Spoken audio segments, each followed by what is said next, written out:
ازيكم يا حبايب قلبي، عاملين ايه؟ يا رب تكونوا بخير. النهارده جايه وجايبه لكم قصه جديده، يا رب تعجبكم. بس قبل ما نبدا القصه يلا بينا كلنا نصلي على النبي صلى الله عليه وسلم، ونكتب الصلاه على النبي في التعليقات. متنسوش تدعمونا باللايك والشير، واللي انتم تشتركوا في القناه عشان تشجعونا اللي احنا نستمر. وقبل ما نبدا الحكايه اعرفكم بنفسي. انا سنيه، عندي 21 سنه، وبابا وماما متوفيين. كنت قاعده مع اختي مريم، ولقيت جوزها داخل وبيقول: أما ليكي عندي حتة خبر، أم فاروق جات ليا المحل وطلبت إيد ثانية. قال لا، ابنها مين؟ هي ما عندهاش إلا فاروق، واللي أعرفه إن هو مسافر. هو نزل ولا إيه؟ نزل. نزل عشان يدور على عروسة ويتجوز، وبعدها هيسافر على طول. بسم الله ما شاء الله. وانت بتقول ايه؟ معقولة؟ هياخدها معاه أمريكا؟ دي البت دي بقى باضت لها في القفص. حيلك حيلك، أمريكا إيه اللي أختك هتسافرها؟ لا طبعا مفيش الكلام ده. احمدي ربنا إن أختك مش هتجيب أي حاجة في الجهاز. المهم، خدي الفلوس دي، اعملي لنا أحسن أكل عشان خاطر الناس اللي جاية. إيه ده؟ هو في إيه؟ ومنين جبت الفلوس دي كلها إن شاء الله؟ أنا سألتك الصبح على فلوس، قلت اللي أنت معاكش. أنا مش فاهمة يعني، هو أنت اتصرفت إزاي؟ لا إله إلا الله. هو أنت ليكي أكل ولا بحلقة؟ وبعدين لما ندخل أوضتنا هبقولك على كل حاجة، مش وقته الكلام ده دلوقتي. وفي الوقت ده أنا قمت وقلت: ما هو طبعا مش هيقولك قدامي، مش هيقولك إنه واخد الفلوس دي كلها عشان خاطر الجوازة تتم. ولا إيه يا جوز أختي؟ أنت عايز تبيعني بالرخيص قوي كده؟ هو في إيه يا حبيبتي؟ إيه اللي يبيعك ده إن شاء الله؟ عريس وجايلك، وأنت عايزة تفضلي عايشة معانا العمر كله ولا إيه؟ أنا مش فاهمة. مفروض البنات بتفرح لما يجيلها عريس. واحدة غيرك يا ماما تبوس ايديها وش وظهر. هو انت جايلك اي عريس يا بت؟ ده بيقولك العريس شغال في امريكا. هو انت كنت تحلمي بحاجة زي كده؟ والله هو ده اللي همك، ان جايلي عريس بيشتغل في امريكا؟ ولا اللي همك انك اخدتي شقة ماما الله يرحمها، واخدتي كمان كل الفلوس وصرفتيها عليكي انت والناطع جوزك، وانا ماليش دعوة بالكلام ده؟ انتوا خدتوا حقي، كمان عايزين تجوزوني على مزاجكم؟ ايه طريقة كلامك الزبالة دي؟ انت ازاي تتكلمي كده يا بنت انتي؟ هو في ايه؟ واحنا يعني كنا ضربناكي على ايديكي ولا ضربناكي على ايديكي؟ ما كل حاجة كانت بمزاجك. وبعدين ما الفلوس اللي بتتصرف كان بيتصرف عليكي منها، والشقة ما انت قاعدة فيها. بطلي بقى اللي بتعمليه ده. وبعدها التليفون رن. أستاذ فاروق، عامل ايه؟ أنا لسه كنت جاي وبتكلم معاهم. ما تعرفش ثانية فرحت ازاي؟ دي طارت من الفرحة لما عرفت انك جاي عشان خاطر تتجوزها. يا عم هنا وهنا واحد، الاتنين هيبقوا بيت واحد. عينيا الاتنين حاضر. في ايه يا شعبان؟ مالك فرحان كده ليه يا راجل؟ عشان تعرفي هما ناس شارين قد ايه. الراجل بيقول ان الاتفاق هيكون عنده هو في بيته. عمرك شفتي واحد شاري للدرجة دي؟ انا عمري ما شفت ناس بايعة للدرجة دي. مفروض العريس هو اللي بيجي للعروسة بيتها. حرام عليكم، انتوا ليه بترخصوني كده؟ ارحموني وغلوني شوية في عيون الناس. ايه قلة القيمة دي؟ يا اختي بطلي فلسفة، بطلي عوجة. وانتي معوجة على ايه؟ دي البنات على قفا من يشيل. وانت الطول انك تتجوزي عريس متريش؟ يا بنت الراجل مبسوط ومعاه فلوس وهينغنغنا كلنا، وانت عاوزة تعملي مشاكل ليه؟ ما تتوكلي على الله كده وتفرحي بالعز اللي هتعيشي فيه. وفعلا بعدها رحنا هناك، والحما قالت: والله أول لما قال إن هو عاوز عروسة، أول واحدة جت في دماغي هي ثانية. انت ما تعرفيش أنا بحبك إزاي يا ثانية. القلوب عند بعضها، وهي كمان بتحبك قوي.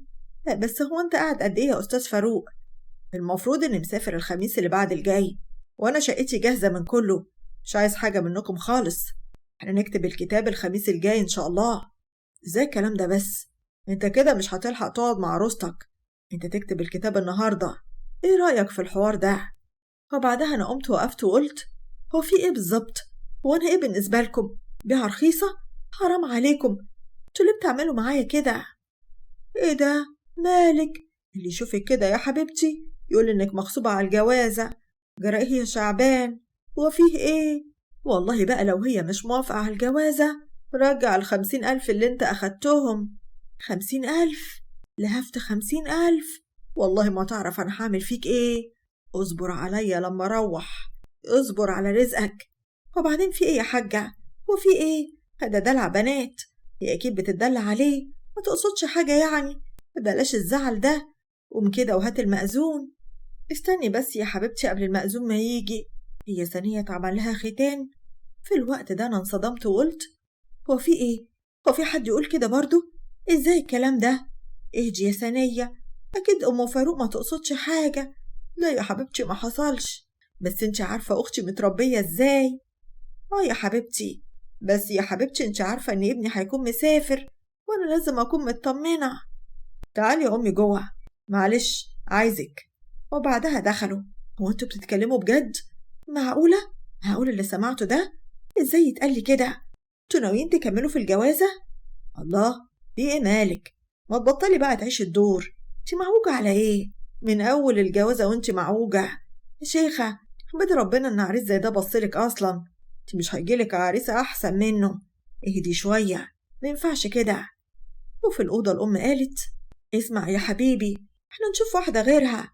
انت عارف اللي انا اغلب الوقت موجودة عند اختك واخاف اسيبها لوحدها. بس البت عجباني قوي يا امي، ارجوكي وافقي وانا هقولك نعمل ايه بعد كده. وبعدها خرجوا، وفاروق قال خلاص احنا هنتمم الجوازة بسرعة. وبعدها فعلا تم الجواز. وبعد ما طلعت معاه الشقة، انا عارفة حاليا انك جوزي، بس انت ما تعرفش انا مش مستعدة ازاي.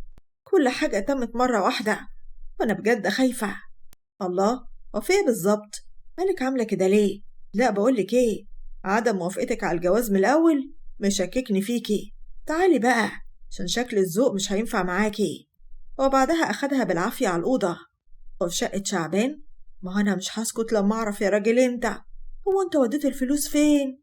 يوه، أنت محسساني إنه دافع مبلغ كبير، ما يكونش دافع 500,000 جنيه. بقولك ايه، احمدي ربنا على اللي أخدتيه. نفسي أفهم بتعمل ايه بكل الفلوس دي. قلبي مش مرتاح لك يا راجل أنت.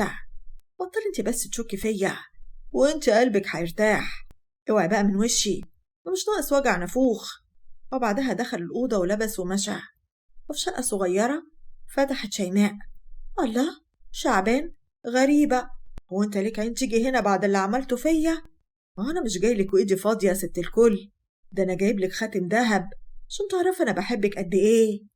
شيماء وهي بتلبس الخاتم، يا اخويا اضحك عليا بقى بحتة الخاتم ده. بقولك ايه، المرة الجاية لو فكرت تمد ايدك عليا تاني والله ما تعرف انا هعمل فيك ايه. والله ما يحصل بعد كده ابدا، بس ادخلي اعملي لقمة ناكلها. وبعدها دخلت، وبدأ يفتكر شعبان اللي حصل. في الاشباك شيماء كانت واقفة في المطبخ، وبعدها دخلت عليها مرات ابوها. جرائية حلوة، هو احنا هنفضل طول النهار في الطبقين دول ولا ايه؟ ما تنجزي عشان تنزلي تجيبلنا الغدا. فيها ايه يا مرات ابويا؟ انا برتاح من الشقة شوية. هو انت ما شفتيش شغل الشقة كان كتير ازاي؟ وانت يا اختي هتردي عليا كلمة بكلمتها ولا ايه؟ ابوكي يا اختي اللي عايز الغدا يتعمل بدري. تعالى يا سيد شوف بنتك، تعالى شوفها بتتكلم معايا ازاي. جربت انتي، وانت كده كل يوم والتاني لازم تنكدي على عزة؟ وايه حكايتك بالظبط؟ انا قلتلك كام مرة قبل كده، الكلمة اللي تقولها تسمعيها من سكات. بجد انا تعبت والله يا بابا، مش هقدر استحمل اللي هي بتعمله فيا ده، دي مبهدلاني اخر بهدله. وانت هتردي عليا يا بنت الله؟ تعالي هنا. هو بقى فعلا يديها باليمين والشمال. وتاني يوم نزلت شيماء وراحت تقابل شعبان. مالك يا بنتي، نازله من البيت بتاعكم وشك عامل كده ليه؟ ده انت شكلك ما يسرش لا عدو ولا حبيب، مالك؟ بصراحه يا شعبان، انا اتخنقت من العيشه اللي انا عايشاها، بالذات ابويا حاطط عليا قوي ومركب عليا مراته، مش بيصدق حد غيرها، بيسيبها تبهدل فيا. انا مش عارفه عجباه في ايه، انا حاسه ان هي سحراله. بصراحه ما تزعليش مني، ابوكي دلدول قوي، مراته تقوله يمين يمين شمال شمال، محدش هيقدر يجيبلك حقك منها. هتفضلي عايشه بالشكل ده الا بقى لو تسمعي كلامي، عشان ما فيش غير حل واحد بس. طب اتكلم يا شعبان، مستني ايه؟ انا دلوقتي عامله زي الغريق اللي متعلق بقشاية. فينك تسيبي بيت ابوكي خالص، وكفايه قله قيمه لحد كده. يا خبر، ده ايه الكلام ده؟ ده ابويا لو شم خبر اللي انا عملت كده ممكن يوديني في 60 داهية. يوديني في 60 داهية ايه؟ ده ممكن يقضي عليا فيها. يبقى بقى تعصري على نفسك فدان ليمون، بتستحملي معاملة مرات أبوكي والخطة اللي حاططها عليكي أبوكي وتعيشي زي الخدامة. هو ده تمامك. عندك حق يا شعبان، بس أنا هروح فين ولا أجي من فين؟ وأنت عارف كويس إن أنا ماليش حد. أمال أنا بعمل إيه؟ بقولك إيه، إن وإنتي بس، وأنا هشوف ليكي شقة على قدك تقعدي فيها، وساعتها بقى هتبقي ملكة زمانك. وفعلا شيماء بتقتنع بكلامه، وبعدها بأسبوع بتروح سايبة البيت وبتمشي. بتلاقي شعبان واقف مستنيها. يلا بسرعة، يلا لحد يشوفنا سوا، ويروح يقول لأبوكي، وساعتها هتبقى مصيبة. وبيروح واخدها وبيروح على الشقة اللي جايبها لها. أنا مش عارفة أشكرك إزاي يا شعبان على وقفتك جنبي، ده لولا كده كان زماني فضلت قاعدة في الإهانة والبهدلة. انت عارفة كويس إن أنا مقدرش أشوفك زعلانة، بالذات اللي انت عارفة شعوري من ناحيتك إيه. بيروح مقرب منها وبيقول لها، توافق إن احنا نتجوز؟ طبعا هوافق، بس أنا عارفة إنك متجوز. هتعمل إيه في مراتك بقى؟ مالها مراتي؟ انت مالكيش دعوة بيها خالص. انت في مكان وهي في مكان، وقت ما تحبي تشوفيني هجيلك. قلتي إيه؟ وأنا موافقة. أهو ضل راجل ولا ضل حيطة. بس أنا مش عاوزة أبويا يعرف إن أنا هنا، ولا جنس مخلوق يعرف مكاني، ولا يعرف إني هنا. وأنا عبيط ولا إيه؟ تشغليش بالك انتي، وكل اللي عاوزاه هيحصل. وبعدها فعلا بيكتب عليها. وفي مرة رجع البيت عندها. هو في إيه بالظبط؟ مالك عمالة نازلة رن رن رن؟ انت عايزة مراتي تشوف رقمك ولا إيه؟ عايزة لي مشاكل؟ لو شافته مش هتسكت، هتعمل معايا مشاكل لرب السمع. بقولك إيه، أنا مراتك زي ما هي مراتك، مينفعش اللي انت بتعمله ده. نفسي تحس بيا شوية، حرام عليك. انت لازم تقول لها اللي احنا متجوزين. يعني ايه حلوة؟ عاوزة تعرفي مراتي اللي انا متجوز عليها؟ وانت اتجننتي ولا ايه؟ وانت مفكرة ان انا ممكن اخسر مراتي عشان واحدة زيك؟ ده انت تبقى عبيطة قوي. انت واحدة رخيصة، كفاية اني شاورتلك وجيتيلي زي الكلبة. معقولة الكلام ده يا شعبان؟ ده انا عملت كل ده يا راجل انت عشان ابقى معاك، وفي الاخر تقولي كده يا راجل يا واطي يا قليل الاصل. هو ده اللي عندي، واحسك عينك تفتح الحوار ده تاني، الا ساعتها بقى ما تعرفيش انا هعمل فيك ايه يا ماما. هو انت مفكر اني بتهدد ولا ايه؟ هو انت نسرق بنت مين ولا ايه؟ ولو مش هتقول لمراتك انا هروح واقول لها، وهعترف لها بكل حاجه بينا. ولسه جاي عشان تخرج من باب الشقه، بيروح ماسكها شعبان وبيديها باليمين والشمال. شكلي دلعتك زياده عن اللزوم. انت صنف مش بيجي غير بالسك على دماغه، وانا هعلمك ازاي تعلي صوتك عليا يا بنت الله. بعدها شعبان بهدلها اخر بهدله. خلاص بالله عليك يا شعبان، انا تعبت، انا اسفه، مش هعمل كده تاني، عشان تعرفي انك بعد كده ما تقدريش تقولي ليا لا. وحسك عينك تعملي اللي انت عملتيه النهارده. انت واحده ملكيش ديه، ومكالمه تليفون لابوكي هيجي ويقطع خبرك. سمعتي ولا لا؟ حاضر حاضر، خلاص بقى. واي غلطه كانت شيماء بتعملها كان شعبان بيعملها معامله مش كويسه. عوده من الفلاش باك. وتاني يوم بصحى على صوت حماتي في الأوضة. هي بتقول، وانت يا حلوة هتفضلي نايمالي للعصر ولا ايه؟ ما تقومي تفزي، ورانا شغل كتير. الشغل اللي ورانا ما يتعدش، انا مش فاضيين للدلع بتاعك ده. ثانية واحدة يا حماتي، وانت ازاي دخلتي الشقة؟ وازاي تدخلي علينا أوضة النوم واحنا نايمين كده؟ نعم يا حبيبتي، وانت بتسألي على ايه اللي مدخلني؟ انا هنا يا حبيبتي اعمل ما بدالي، محدش يقولي 2 في 3 بكام. البيت بيتي والشورى شورتي. لو مش عاوزاني ازعل منك تقولي لي نعم وحاضر من سكات. اصل انت ما جربتيش زعلي، انا زعلي وحش قوي، ومن مصلحتك انك ما تزعلنيش. بس على الاقل اصبري لحد ما فاروق يقوم، وانا هعمل لك كل اللي انت عاوزاه. ده احنا لسه يوم الصباحيه، في الوقت ده بيصحى فاروق على الصوت. هو في ايه بالظبط على الصبح؟ ومفيش حد هيعرف يتخمد هنا في البيت ده ولا ايه؟ ايه يا امي في ايه؟ هي البت دي عملت لك ايه؟ ما تشغلش بالك يا حبيبي، نام واستريح. انا بعرف اتعامل مع الاشكال دي كويس، ولو اهلها راحوا قبل ما يعلموها الرباية انا هعلمها، وهعرف اتصرف معاها. ماشي يا امي، اللي يريحك اعمليه، ولو قالت ليكي على اي حاجة لا قدامها اهو قوليلي وانا هعرف اتصرف معاها. تعيش يا ابني. انت بعد الكلام اللي انت قلته دلوقتي انا كده اتأكدت ان تربيتي ما راحتش هادر. وانت يا حلوة هتفضلي قاعدالي كتير كده ولا ايه؟ ما تقومي تفزي يلا. حاضر يا حماتي، روح انتي لحد ما اخد شاور وهجيلك. طب انجزي يا اختي، عشان لو اتأخرتي هطلع اجيبك من شعرك.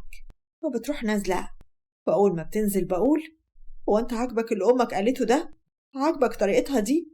يعني انت سامع وما قلتلهاش حاجة وجيت عليا؟ طب راعي اللي انا لسه عروسة، ملحقتش يعني. فاروق بحدة: شكلك يا بت كنت واقعة على ودانك كنت صغيرة، وانت مش سامعاني انا بقولك ايه؟ انا بقولك امي تعمل اللي هي عاوزاه، واحسك عينك انها تشتكي منك، لان وقتها ما تعرفيش انا هعمل فيكي ايه. يلا غوري انزلي، عايزة اتخمد. فاول ما بلاقي كده بروح واخد هدوم ليا من الدولاب وبسيبه وبخرج. وفي الوقت ده عند سارة أخت فاروق، سارة قالت: بالله عليك يا حماتي قولي لخالد يوافق إن أروح عند ماما، أخويا اتجوز هيسافر أهو، وأنا عاوزة أروح أقعد معاه. مش معقولة اللي بيحصل ده، وإحنا مش ممنعينك يا حبيبتي. عاوزة تمشي مع السلامة، بس تسيبي ولادك هنا وتنسي إنك ترجعي البيت هنا طالما مش عايزة تسمعي كلام جوزك. إحنا مش ماسكين فيكي، الباب يفوت جمل. والله العظيم حرام اللي بيحصل فيا ده يا ناس. يا لو واحدة من بناتك جوزها منعها عنك هتسكتي ليه؟ مش جاب لي جاب يا بت، وانت عاوزة تقارني نفسك ببناتي اللي معهم كليات؟ وانت ناسية نفسك ولا ايه؟ ده انت ما بتعرفيش تفكي الخط. بقولك ايه، انت بنت لتاتة وعجانة، يلا نجري شوفي شغل البيت اللي عاوز يتعمل واعمليه، بلا كلام فارغ. وأول ما سارة بتسمع كده بتروح داخلة على جوه وهي متضايقة. وبتعدي الأيام وفاروق بيسافر، وبلاقي حماتي بتقول: بقولك ايه يا بت انتي، لو عايزة تروحي لأختك وتقعدي معاها روحي، لحد ما أروح لبنتي أقعد معاها يومين، ما انتي شايفة إنها مش بتيجي ليا. لا يا حماتي خليني هنا وخلاص، هروح لها أعمل إيه؟ أنا مش هعرف أقعد براحتي، خليني في شقتي هنا بدل ما أقعد متكتفة وأنا قاعدة عندها. تمام اللي انتي عاوزاه، بس حسك عينك تطلعي أي حاجة من الفريزر لحد ما أجي، وأنا اللي أطلع كل حاجة، وأنا هقفله بالمفتاح قبل ما أمشي، وشوية المية ولقمة الجبنة اللي في التلاجة يكفوكي لحد ما أرجع. حاضر اللي انت عاوزاه أنا هعمله. وبتروح ماشية. في البيت عند مريم أختي كان شعبان واقف عمال يزعق ويقول: أنا خلاص اتخنقت من شكك فيا ده. بقولك إيه، طالما مش واثقة فيا يبقى كل واحد فينا يروح لحاله، وساعتها انت اللي هتبقي خربتي على نفسك. طب اهدى يا شعبان، انا كل الحكايه اللي انا مستغربه انك كل يوم والتاني بتبات بره البيت، وكل ما اسالك تقولي شغل. بصراحه كده بقى الفار بدأ يلعب في عبي. ما هو شغل وانا احور عليك يعني ولا ايه؟ ولو مش مصدقه عندك المعلم، روحي واساليه. وانا عبيطه العب بديلي ولا ايه؟ وانا اقدر اصرف على بيت واحد عشان اتدبس في بيت تاني؟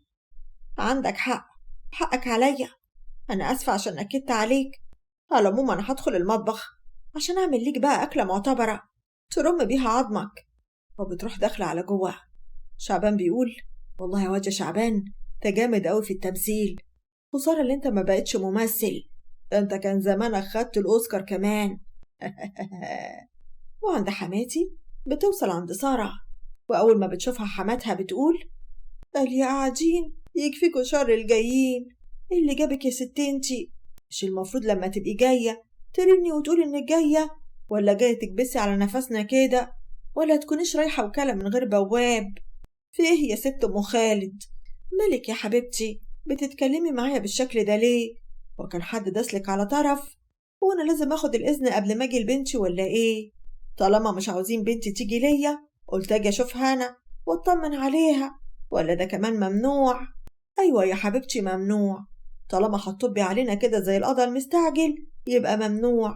انا اللي اعرفه واللي اتربيت عليه ان اللي جاي يزور حد يستأذنه الاول. وفي الوقت ده بتيجي سارة اللي كانت متبهدلة: ماما انت جيتي؟ انت ما تعرفيش انت وحشاني قد ايه، يا ريتك كنت قلتيلي، كنت عملت حسابي استقبلت كويس. سيبك مني، ايه الهدوم اللي انت لابساها دي؟ ومالك مبهدلة في نفسك كده؟ مالك يا بنتي؟ مالك يا حبيبتي بتتكلمي معاها كده ليه؟ ما تقفي مع عوج وتتكلمي عادل، اللي يشوف كده يقول ان بنتك معاها الدكتوراه ولا تكونش سيدة أعمال، وهو ده شكلها، يعني هتلبس ايه يا حسرة؟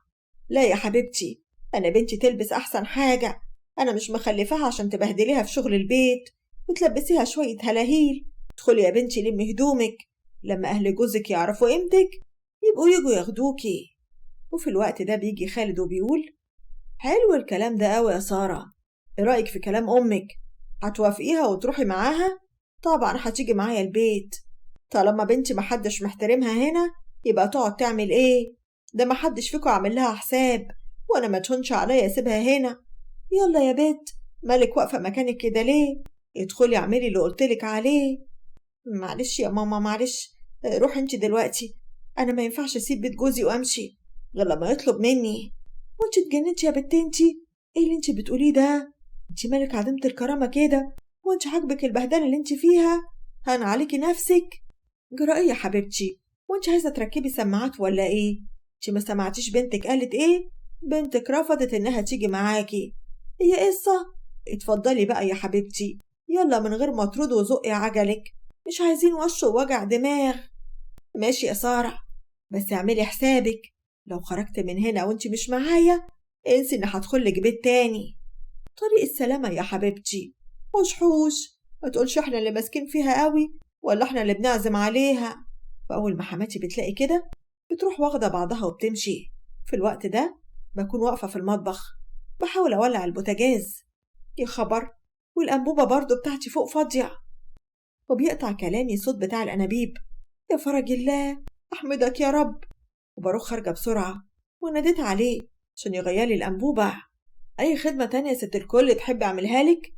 ولسه جاي يخرج من المطبخ بنلاقي حماتي في وشنا: اهدى اهدى اهدى، مين ده يا حلوة؟ وبيعمل ايه هنا؟ المخليت فضحتك على كل لسان، ما بقاش أنا، بقى يبقى ابني متغرب عشانك، في الآخر جايبالي واحد في الشقة هنا وكمان في عز النهار. والله ما تعرف أنا هعمل فيكي ايه. اهدي بس يا حماتي، انت فاهمة الموضوع غلط. هذا الراجل بتاع الأنابيب الأنبوبة كانت فاضية فخليته يغيرها، على أساس إني هصدقك لما تقولي كده. قسما عظما لا، هبعت لأختك دلوقتي وهي تتصرف معاك يا موكوسة. وبعدها بشوية بتيجي مريم، وقبل ما تسألني ولا تتكلم بتروح مدياني باليمين والشمال: بقى انت يا بنت عايزة تفضحينا؟ عايزة فضحتنا تبقى على كل لسان؟ والله يا مقصوفة الرقبة، ما تعرفيش أنا هعمل فيكي إيه. ارحموني بقى، انتوا خنقتوني وقرفتوني، والله ما عملت حاجة لكل ده. أنا مش فاهمة انتوا ليه مش مصدقيني؟ والله ده كان بتاع الأنابيب وأنا مستحيل أعمل حاجة غلط. يا بنت قولي الكلام ده لحد تاني، انتي فاكراني دق عصافير ولا ايه؟ ايش حل لو ما كنتش شايفاكي بعينيا دول وانتي خارجة معاه من المطبخ؟ كنت قلتي ايه يا مقصوفة الرقبة؟ هو أنا لو بعمل حاجة غلط هسيب الباب مفتوح؟ ما تقولوا كلام يتعقل، يا أي تلاقيح وبلاوي عليا وخلاص. بقولك ايه يا حاجة، البت أختي ايه عندك، اعملي فيها ما بدالك، ولو غلط تربيها، اعملي اللي انت عاوزاه، ما حدش هيقولك بتعملي ايه. وبتروح ماشية والحما بشماتة: انا هعرفك تعملي حاجة زي كده ازاي، ادخلي اعملي لي كوباية عصير وتعالي على طول، وانا مش هسكت، ولما ابنك يتصل هقوله، ولازم يجيب لي شقة اعيش فيها لوحدي، اما كل واحد يروح لحاله. انا مش هعيش في قلة القيمة دي، واظن ان ده ابسط حقوقي يعني. ماشي يا حبيبتي، لما يبقى يتصل ويعبرك بيقولي له اللي انت عاوزاه. اتفضلي بقى ادخلي على المطبخ اعملي اللي قلتلك عليه. حاضر يا حماتي. وبروح داخلة، وبعد شوية بخرج: فين كوباية المية؟ ادخلي يا بنت جيبيلي كوباية مية وتعالي على طول. وأول ما بدخل المطبخ بتطلع حبوب من الشنطة بتاعتها، بتقول بخبز: أنا بقى هحرمك تعملي العملة دي تاني، أنا هوريكي هعمل إيه، يا أنا ينشي النهاردة. بعدها نمت وما حسيتش بنفسي، وبعتت للدايع: وانت متأكدة من اللي عايزة تعمليه ده؟ جراه يا أم محمود، فيه إيه؟ هو احنا هنفضل نتكلم كتير ولا إيه؟ ما تخلصي يا ولية وشوفي شغلك، خلينا نخلص واعملي لها العملية بسرعة. وفي بيت سيد راحت شيماء وفتحت عزة: إيه ده؟ هو انت لسه فاكرة إن ليكي أهل يا بيت؟ يا متشردة يا ضايعة، انت مش عارفة أبوكي هيهبب فيكي إيه. وبعدها خرج سيد واخد بنته في حضنه وقال: ولا هعمل فيكي أي حاجة، الحمد لله على سلامتك يا بنتي، انت كنت فين؟ حرام عليك يا شيماء، بقى كده توجعي قلبي. أعمل إيه يا بابا؟ أنت السبب في كل حاجة. أنت اللي خلتني أعمل كده وأمشي من البيت. أنت كنت بتبهدلني معاها، عمرك ما وقفت في صفي. أنا كنت حاسة إني يتيمة الأم والأب، مش الأم بس.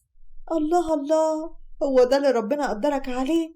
بدل ما تعلمها الأدب، إزاي بتتكلم معها كده يا راجل أنت؟ هي فين الرجولة؟ ولا أنت بعتها؟ المفروض أنت اللي كنت تتبهدلي ويتمسح بيك الأرض، لأن أنت سبب في معاملتي ليها بالشكل ده. اطلعي بره غوري، أنت طالق. أنا اكتشفت الفلوس اللي بتسرقيها من ورايا، بس ما كنتش عايزة أتكلم دلوقتي قبل ما أظبطك متلبسة وأسلمك.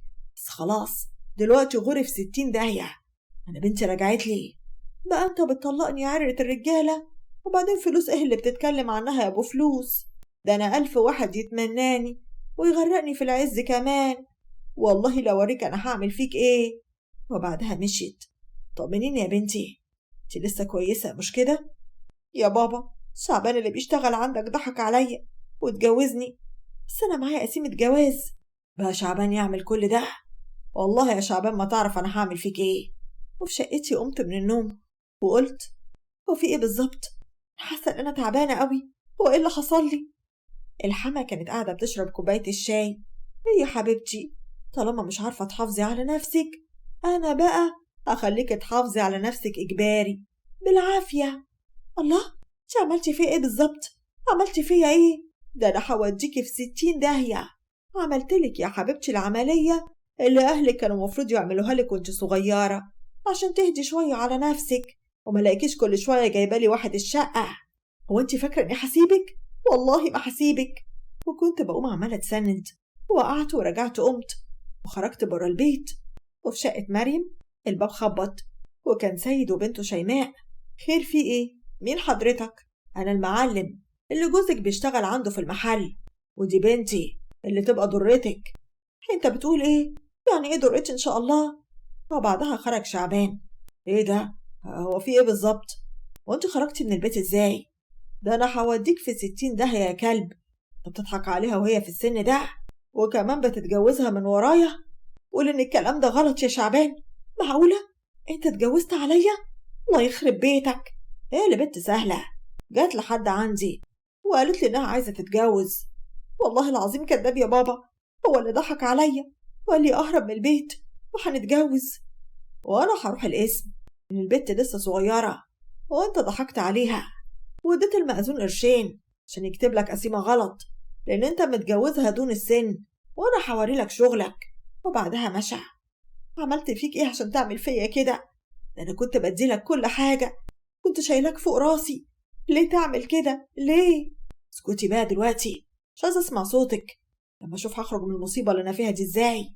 انت اللي مش عارف انا هعمل فيك ايه. والله لو افضحك في كل حتة. انت هتفضحيني؟ والله لو اوريكي هعمل فيك ايه. وبعدها مسكها وفضل يديها باليمين والشمال، وانا كنت في القسم. وبعدها عملت محضر ولقيت مريم قدامي. ايه ده؟ هو انت عرفتي منين اللي انا هنا؟ شفتي شعبان عمل فيا ايه؟ وانت فاكره ان انا هنا عشانك ولا ايه؟ انا هنا عشان برفع قضيه على حماتي، عشان عملت لي العمليه اللي كانت سالتنا عليها قبل الجواز. قلت لكم ما ينفعش انها تسالني على حاجه زي كده، عشان ما لقيتش حد يقف لها ولا حد يرد عني الظلم، فبهدلتني بالشكل ده. انت اصلا اخر واحده في الدنيا انا ممكن اقف معاها. ارجوكي سامحيني. شعبان طلع واطي قوي، وانا جايه هنا عشان ابلغ عنه وأوديه في 60 داهية، وأقول على البيت اللي خده مني ومنك وكتبه باسمه. هو عمل كده عشان انتي خدتيه مني وسلمتهوله. انتي اللي عبيطة. بعد اللي حصل ده يا مريم عمري ما هسامحك. انتوا اللي رخصتوني، عشان كده الناس ظلمتني وجت عليا. انتي السبب في كل حاجة وحشة حصلت معايا. اوعي كده من وشي. وبعدها عملت محضر في شعبان واتقبض عليه، وكان كمان سيد عامل فيه محضر لأنه خلى المأذون يكتب قسيمة غلط، غير فيها السن بتاع بنته، وبنته أصلا كانت دون السن القانوني. وأنا حماتي اتقبض عليها وطلبت قيمتي. ولما فاروق عرف كده طلقني. وقتها أخدت العفش وبعته، وأخدت أوضة صغيرة أعيش فيها. بدأت أشتغل وأعتمد على نفسي وأصرف على نفسي، وبعدت عن مريم خالص، وهي فضلت عايشة في الشقة لأن جوزها كان اتسجن ورفعت عليه كمان قضية طلاق للضرر. وأنا بدأت حياتي من جديد في شغلي اللي بقيت مرتاحة فيه. وجالي ابن الحلال لقيته شخص مناسب وسند ليا، وخلاص أيامه هتجوز. وبكده تكون خلصت الحكاية. نشوفكم في قصة جديدة، وياريت ما تنسوش تدعمونا باللايك والشير والاشتراك في القناة.